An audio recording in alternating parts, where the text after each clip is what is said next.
जब कोई नई पावर किसी देश पर कब्जा करती है ना, तो वो सिर्फ सरकार नहीं बदलती, वो सब कुछ बदल देती है। और इन सब बदलावों में से एक जो सबसे बड़ा बदलाव होता है, वो है न्याय का तरीका। तो आज हम यही समझने की कोशिश करेंगे कि कैसे अंग्रेजों ने भारत में एक ऐसी कानूनी व्यवस्था बनाई जिसकी छाप आज भी हमारी अदालतों पर साफ साफ दिखती है। तो सवाल ये है कि अंग्रेजों ने ये सब किया कैसे? जरा सोचिए, एक बिल्कुल नया देश, लाखों लोग, और उनके लिए एक ऐसा जस्टिस सिस्टम बनाना था जो सब पर लागू हो सके। ये कोई छोटा मोटा काम तो था नहीं। तो चलिए देखते हैं कि उन्होंने इसकी शुरुआत आखिर की कैसे। देखिए, अंग्रेज एक बात तो बहुत अच्छी तरह समझ गए थे कि अगर भारत पर लंबे समय तक राज करना है तो न्याय के पूरे सिस्टम पर उनका कंट्रोल होना चाहिए। और बस इसी सोच के साथ भारत में एक बिल्कुल नई कानूनी व्यवस्था की नींव रखी गई। तो उनका पहला बड़ा कदम क्या था? उन्होंने अदालतों को दो हिस्सों में बांट दिया। एक तरफ थी दीवानी अदालतें, मतलब जो जमीन, जायदाद या पैसों के लेन देन जैसे मामले देखती थी, और दूसरी तरफ थी फौजदारी अदालतें, जो सीधे सीधे क्राइम से जुड़े मामले देखती थी।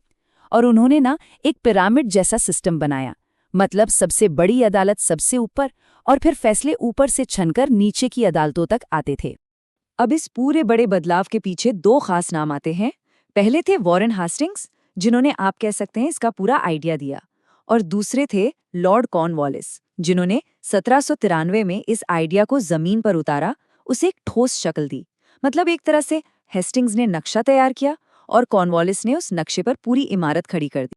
तो ये जो कॉर्नवालिस का न्यायिक पिरामिड था, ये आखिर था क्या? चलिए इसकी एक एक परत को जरा खोलकर देखते हैं। तो इस पिरामिड में सबसे टॉप पर थीं दो बड़ी अदालतें। एक थी सदर दीवानी अदालत। इसका काम था सिविल मामले देखना, जैसे कि जमीन या पैसे से जुड़े झगड़े। और दूसरी थी सदर निजामत अदालत, जो क्राइम और सजा से जुड़े मामले देखती थी। मतलब काम का बंटवारा एकदम क्लियर था, कोई कंफ्यूजन नहीं। अब देखिए, ये पूरा सिस्टम एक के नीचे एक हायरार्की में काम करता था। सबसे ऊपर, मतलब टॉप पर, इंग्लैंड में बैठी थी किंग इन काउंसिल। उसके ठीक नीचे भारत में थी सदर दीवानी और निजामत अदालतें। फिर आती थी प्रोविंशियल कोर्ट्स, मतलब प्रांतीय अदालतें। हालांकि बाद में 1831 में उन्हें हटा दिया गया। और फिर थी जिला लेवल की अदालतें। और सबसे नीचे, एकदम जमीनी स्तर पर, थी अमीन या मुंसिफ की अदालतें। और खास बात यह कि यहाँ भारतीय जज हुआ करते थे। तो इस सिस्टम की कुछ और भी खास बातें थीं। पहली तो ये कि हर जिले की अपनी अदालत थी। दूसरी ये कि न्याय और टैक्स वसूली के काम को अलग कर दिया गया, जो कि एक बहुत अच्छा कदम माना जाता है। लेकिन एक बात बिल्कुल शीशे की तरह साफ थी, पावर का बंटवारा। जो बड़ी या जरूरी अदालतें थीं, वहां सिर्फ और सिर्फ यूरोपीय जज बैठते थे, और जो सबसे छोटी, सबसे निचली अदालतें थीं, उनकी जिम्मेदारी भारतीय जजों को दे दी गई थी। तो क्या ये सिस्टम हमेशा ऐसा ही बना रहा? जी नहीं, बिल्कुल नहीं। समय के साथ साथ इसमें कई बड़े और जरूरी बदलाव भी हुए। ये सफर शुरू हुआ 1793 में कॉर्नवालिस कोड से। फिर 1831 में जो प्रांतीय अदालतें थीं, उन्हें खत्म कर दिया गया। लेकिन जो सबसे बड़ा टर्निंग पॉइंट आया, वो था 1865 में। तब पुरानी सदर अदालतों को हटाकर कैलकाटा, मद्रास और बॉम्बे में हाई कोर्ट्स बनाए गए।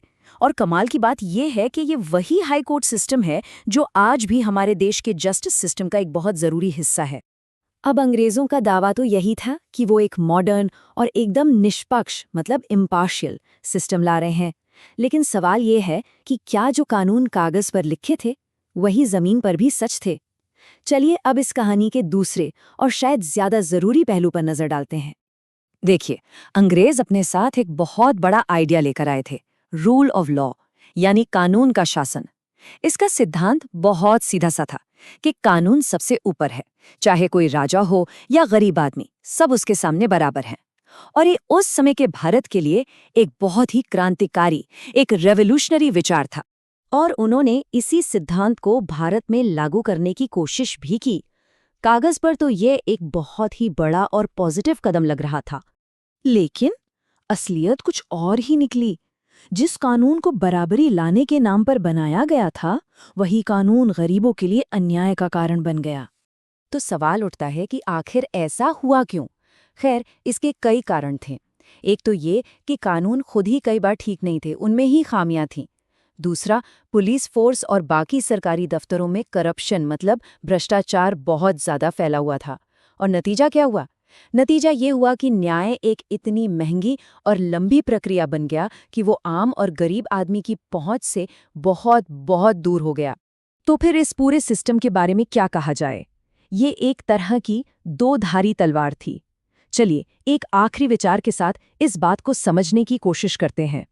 ये बात ना पूरी कहानी को सिर्फ एक लाइन में समेट देती है कि एक तरफ तो कानून के शासन का इतना बड़ा, इतना मॉडर्न आइडिया था और दूसरी तरफ था भ्रष्टाचार का दीमक जो गरीबों के लिए न्याय के हर दरवाजे को अंदर ही अंदर खोखला कर रहा था। और यहीं हम एक बहुत बड़े सवाल पर आकर खड़े हो जाते हैं। अंग्रेजों ने कानूनों की एक बहुत शानदार इमारत तो खड़ी कर दी, पर क्या वो सच में न्याय का घर बन पाई? क्या सिर्फ कानून बना देना ही न्याय मिलने की गारंटी होता है, या फिर कानून और न्याय असल में दो बिल्कुल अलग-अलग चीजें हैं? ये एक ऐसा सवाल है जिस पर सोचने की जरूरत है।